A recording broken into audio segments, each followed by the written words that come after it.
Have no fear, the pop music freak is here. Back with another song fact countdown video. I am at number 958 on the countdown. It is a legendary classic rock song from a classic rock southern band known as the Allman Brothers. One of my favorites. Wasn't a big hit on the pop charts, but it is a classic in everyone's hearts, especially down south, especially those of us that are into classic rock and respect what the Allman Brothers were about in the 70s. The song is called Melissa, and I'm going to give you a description here of Melissa, what the song is about, and all that good stuff. Alright, Melissa is a song by the American rock band, the Allman Brothers Band. It was released in August of 1972 as the second single from the group's fourth album, Eat a Peach. The song was written by vocalist Greg Allman in 1967, well before the founding of the group. Two demo versions from those years exist, including a version cut by the 31st of February, a band that featured Butch Trucks, the Allman Brothers' later drummer. Allman sold the publishing rights later that year, but they were reacquired by manager Phil Walden in 1972. The song's title is frequently referred to incorrectly as Sweet Melissa due to the lyric being sung at the end of each of the first two choruses. The version on Eat a Peach was recorded in tribute to Duane Allman, who considered the song among his brother's best and a personal favorite. He died in a motorcycle accident 6 weeks before its most famous rendition was recorded. So you have some little background on the song. Greg Allman penned the song in late 1967.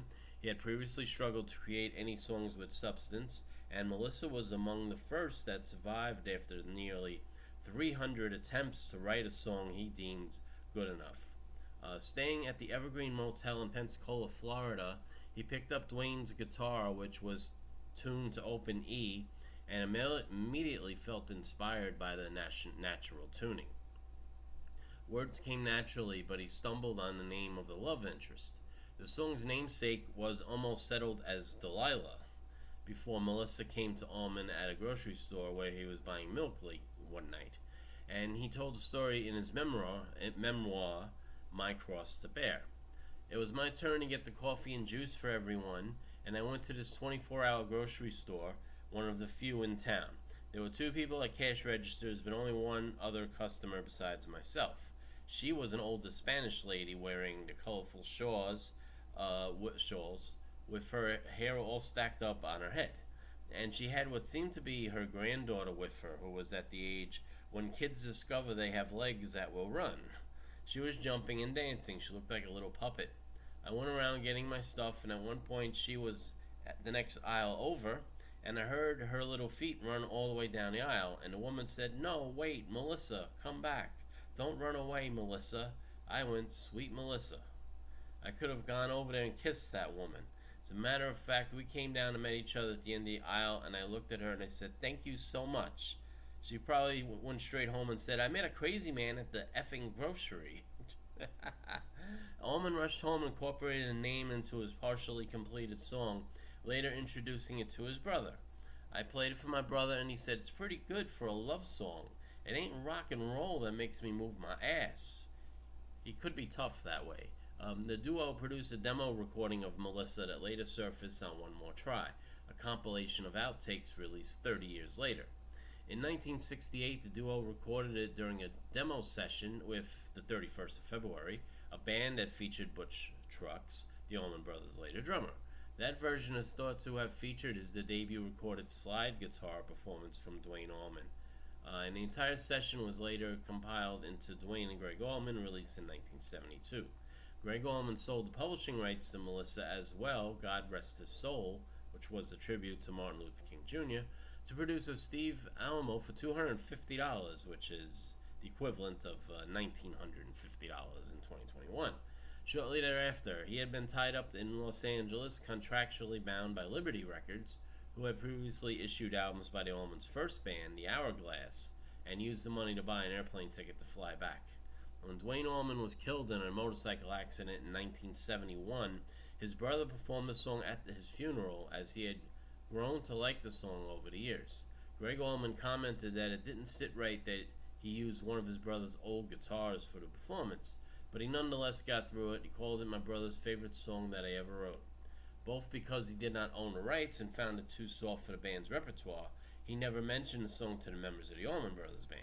Following Duane's death, manager Phil Walden arranged to buy back the publishing rights in order to record the song for Eat a Peach, the band's fourth album.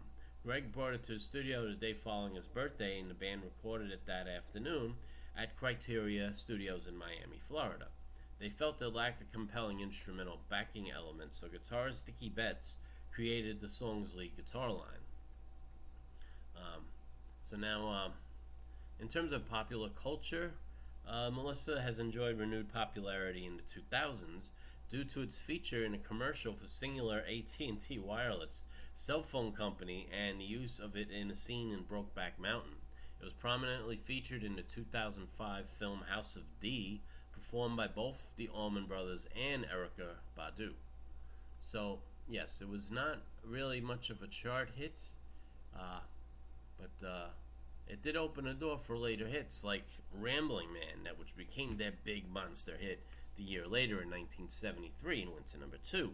Ramblin' Man is way up there in my top 1,000 list. Well, I'll be talking about it later on for sure. Alright, so that's the story of Melissa by the Allman Brothers Band. A song written 5 years before it was recorded. Song that ended up being one of Duane Allman's favorites before he tragically died in a motorcycle accident, and very much a tribute to him. This is really the reason this song ended up getting recorded and getting on an album. So that is it, my friends. The story of Melissa by the Allman Brothers Band. Song number 958 on my all-time top 1,000 list. Alright, so that's about it. I ask again, please subscribe, please share the video, please like the video if you do, and I appreciate all of you, and I wish you all peace and love and a great day. Boop, gotta do that, there you go. That's in memory of some people that I'll discuss in a later video.